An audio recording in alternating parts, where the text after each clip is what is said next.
What's up, YouTube? Welcome back to another episode of Man Down Sports. Um, I just wanted to get in here real quick and discuss this Andre Iguodala comment that he made in regards to Rasheed Wallace and Giannis Antetokounmpo, Greek Freak, however you want to say it. I think it's interesting what he said, but I also think it's kind of interesting how everybody in the sports world just lost their mind. Like what he said was just like so outrageous, right? So I'm gonna discuss that. I'm gonna play what he said first, then I'll come back and discuss it, man. But before we get into it, make sure you are subscribed. Make sure you hit that thumbs up while you're watching this, and make sure you hit the notification bell as well, so you get all our updates as soon as we put the video out.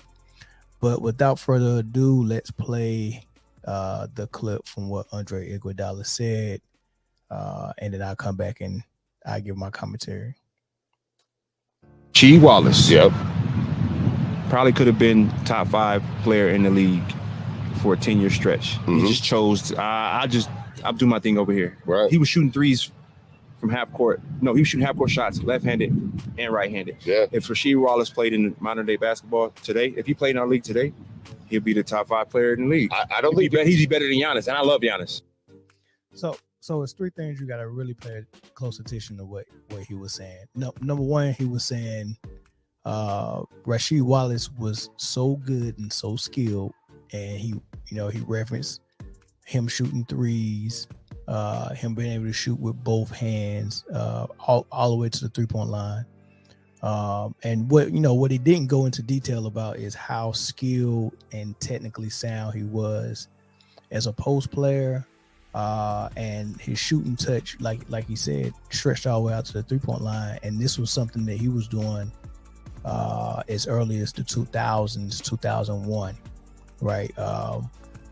And he probably had it before then. He just wasn't using it. Right? He got drafted by the Bullets, and then he played behind Chris Webber and Juwan Howard and George Murison, so he didn't get a lot of minutes there. And then the very next year, he's in Portland, and he kind of sat down a little while there, but then eventually he became the focal point in Portland. But that Portland squad was so stacked. I mean, they had Steve Smith, Scottie Pippen, Bonzi Wells, Greg Anthony, Damon Stoudemire, Detlef Schrempf.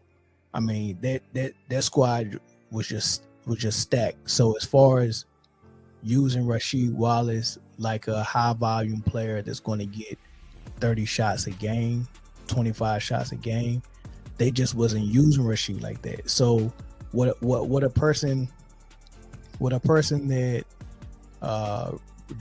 don't have an eye for the game, or a person that is watching the game and don't know what they're seeing, they're going to rely really heavy on the statistics. And the first thing they're going to do is, when you bring up Rasheed Wallace's name, they're going to go to StatMuse or Basketball Reference, and they're going to see that he wasn't a 25 point per game career average. They're going to see something more pedestrian than that, right? And they're going to be like, oh, he's not that good. But if you live through that time and watch Rasheed from the time he was with the Carolina Tar Heels up to the time he was in the NBA, you'll see that he was as unguardable as the other great post player was, whether it's Tim Duncan, KG, or Chris Webber.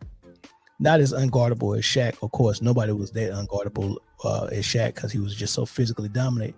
But as far as all the power forwards that were great back then, Rasheed Wallace was in that discussion with Webber, KG, Tim Duncan, and Dirk, right? He was in that discussion. So let's not sneeze at that. So that's the first thing he's saying, how skilled and how good he was, right? And he said that if he wanted to be top 5 then, he probably could have been.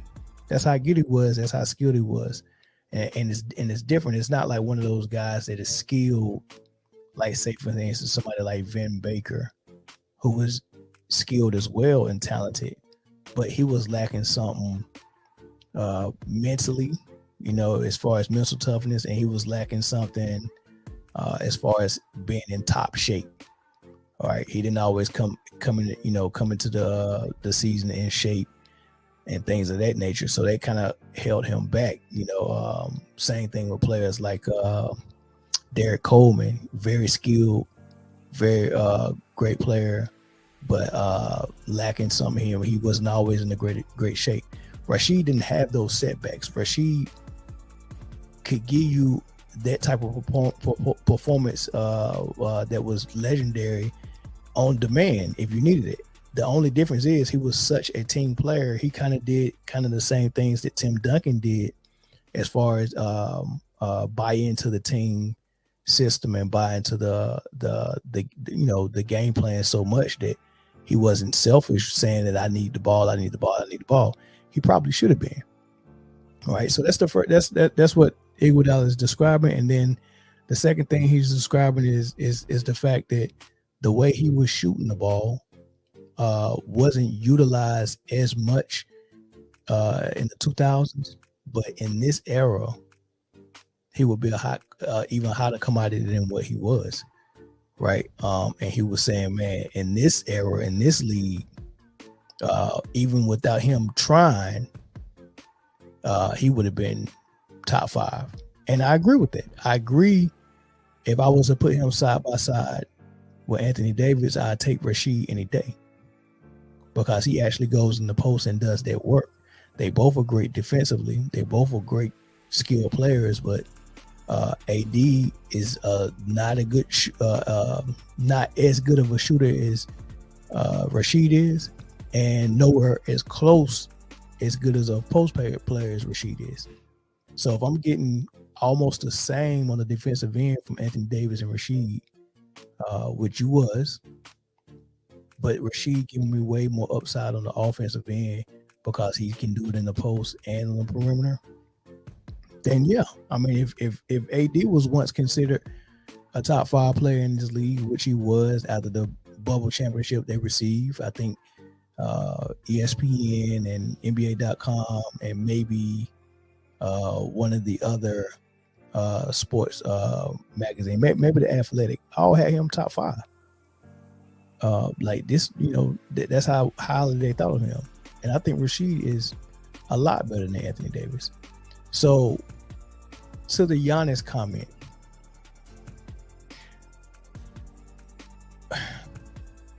I get what he's saying. On one end, you cannot make the argument that Rasheed historically is better than Giannis. Like I think when you come and make a top 75 list, I think Giannis is going to fall higher than Rasheed based on what Giannis was able to accomplish. Giannis is going to win that argument every single time because Rasheed didn't accomplish a Hall of Fame worthy. Well, he did, but not a first ballot Hall of Fame worthy type of accomplishments. I mean, he does have the ring. He does have 4-time All-Star. I'm not sure if he made a couple of defensive teams. He should have if he didn't. But no MVPs, no defensive player of the years, no scoring champ, no rebounding champ, none of that. He just got the ring, the All-Stars, and it's pedestrian. It don't match up with Giannis at all. So Giannis is going to win the argument. What Iggy is talking about is the player that Rasheed is actually better than the player that Giannis is. And I agree. And I'm not the only one that agrees. I'm going to play Robert Ory from the Bit Shop Bob podcast and let him explain why he agrees. Unless you watch Rasheed or play against Rasheed, you don't know how good Rasheed was. If you go back and look at our 2005 championship, I've watched it. Rasheed was cooking me, he was cooking Tim, and all of a sudden they go away from him.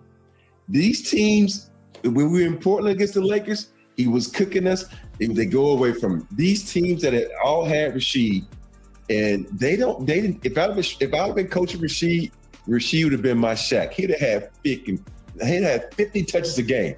Rasheed was so fucking good.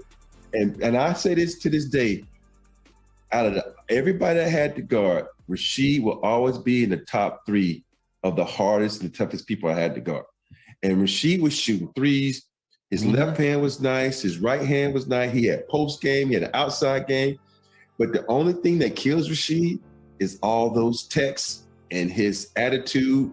So people look at that. They don't look at his game. They look at his attitude, how he got in with refs, and how he got to. But Rasheed, this day and age, because the way they train and the way they allow guys to do things, Rasheed would have been up there, man. I agree with Iggy on that one. Yeah, so Ori agrees too, right? So now you got Iguodala saying it. Now you got Ori saying it. You got me saying it. You're going to get all these other guys on these talk shows that, you know, they're going to come out and be like, oh my goodness, Iguodala's out of his mind. No way he's better than Giannis. And I get it.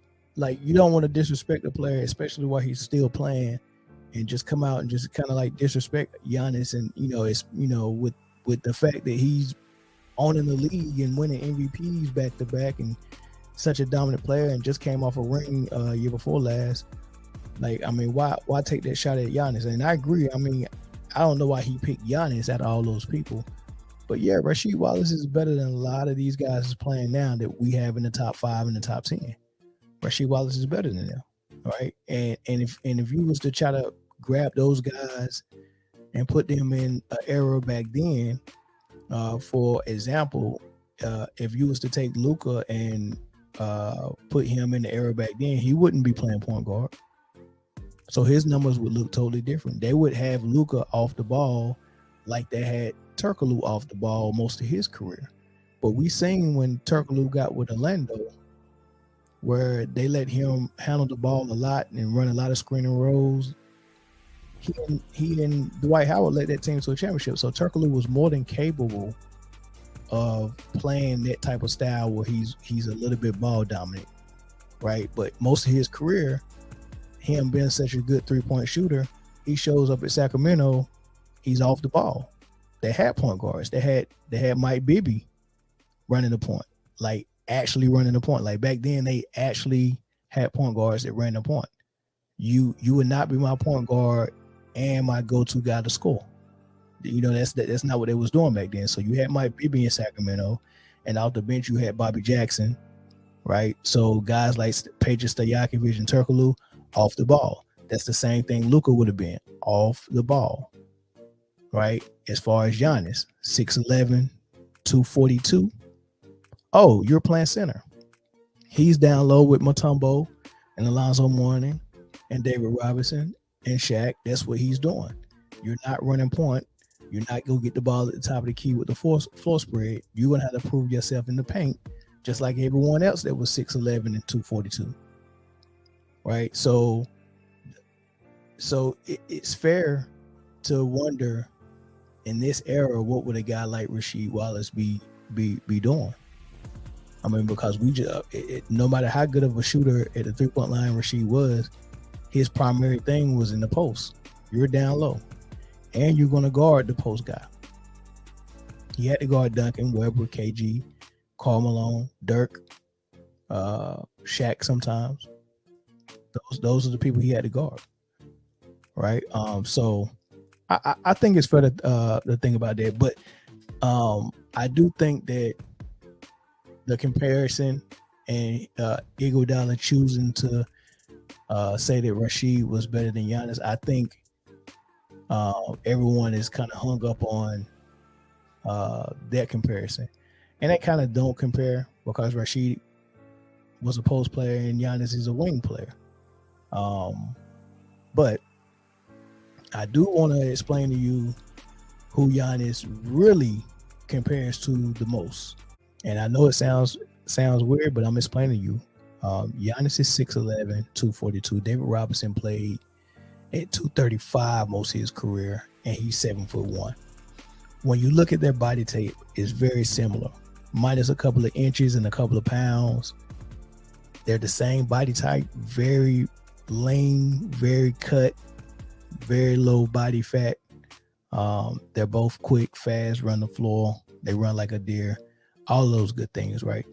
What most people would say about this era of basketball is that it is the most skilled and I guess a better era. And I want you to rethink that, right? Because the examples they give of it being more skilled is like, oh man, look at the big men and what they're capable of doing now. And they'll point to the Giannis with him handling the ball and going coast to coast, or they'll point to a Jokic that doing the same thing, handling the ball, or they point to a big man that shoots threes. And I'm telling you, every player that you think is a unicorn now, they had that same player in the 2000s and in the 90s, right? So let me show you who Giannis was in the 2000s. And that's my man, David Roberts. Look at him handling the ball on the perimeter, shaking and baking and taking people to the hole and reversing. That's him on the perimeter again at 3-point line. One dribble through the legs to the hole, a soft finish like a guard. Look at him dribbling straight down the middle and a mini Euro step. People thought that no one was doing that back then. Look at him going coast to coast, all left-handed, coast to coast for a soft lay-in like he's a point guard. That's him again, coast to coast with the right hand this time, all the way down for a monster dunk, right? And this is just examples of him just handling the ball and going coast to coast. Look at him, outrunning Michael Jordan, nice move on him, and a dunk, right? This isn't new. The only difference is in the 90s and the early 2000s, coaches didn't allow their big man to do this. We had point guard, look at this, and a pull-up from the mid. That's something Giannis don't even have in his game, right? Another pull-up from mid. Giannis don't even have it in his game. Only thing Giannis got in his game is driving to the hole full speed, and if you back off of him, he can shoot. He now just recently been able to shoot the three. Well, with this year, maybe last year, been able to shoot the three. But anything in between that, the mid range and none of that. He got to get to the rim for a layup, dunk, or shoot a three. David Robinson is got way more wrinkle to his game than Giannis, but you never know that because being 7'1" and 235, you're automatically in that era playing center, right? So imagine what David would have been in this league or this era. Amazing. So he's better than Giannis as well, right? It's just that people that are talking about this haven't seen enough basketball, and if they have seen enough basketball, they don't know what they're looking at. So yeah, that's the only difference between these guys. And then you can keep going on, and you could talk about, like I said, Jokic. We've seen that before in Arvydas Sabonis, right? You can talk about Embiid. We've seen that before in Hakeem Olajuwon, right?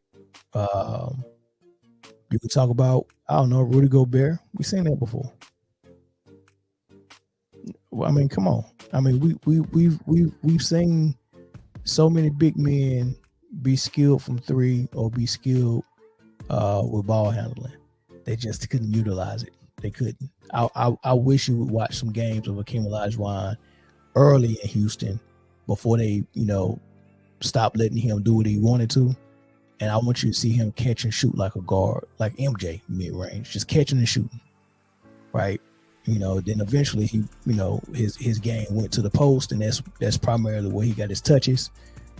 But these guys that was capable of so much more, and people just don't even know it, man. But that's all I wanted to get on here and say, man. Y'all leave y'all thoughts in the comments and let me know what you think, man. Is it crazy that Iguodala said that Rasheed Wallace is such a great player and he could have been a top 5 player if he wanted to? And in this era, he would be a top 5 player, and he's better than Giannis. Just let me know if it's crazy to think that Rasheed Wallace is better than Giannis. And I see y'all on the next video. Don't forget to like and subscribe if you haven't already subscribed. I'll see y'all next time. Peace.